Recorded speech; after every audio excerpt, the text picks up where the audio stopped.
Bonjour à tous, aujourd'hui je voudrais vous parler de l'échange de princesses. Il fut un temps où l'Espagne et la France, qui se disputaient, décidèrent d'échanger des princesses. Ils l'ont fait une fois et tout s'est bien passé. En fait, ces mariages mutuellement bénéfiques ont permis de maintenir les relations entre les deux pays.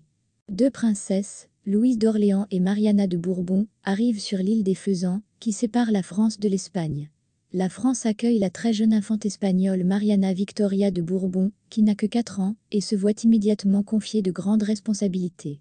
Elle a peur de son mari, Louis XV, qui l'évite, et ne lui témoigne pas d'hospitalité.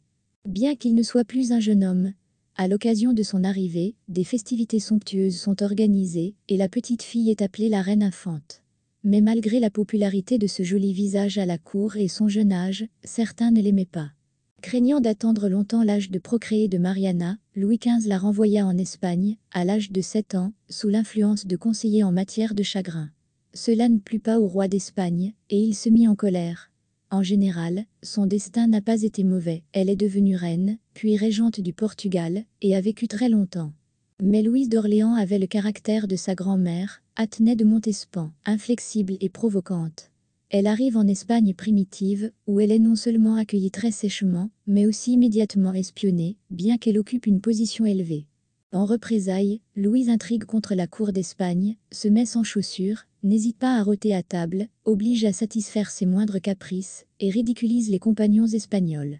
La popularité à la cour, elle ne la gagne pas, et le caractère ne permet pas de se plier à l'étiquette espagnole.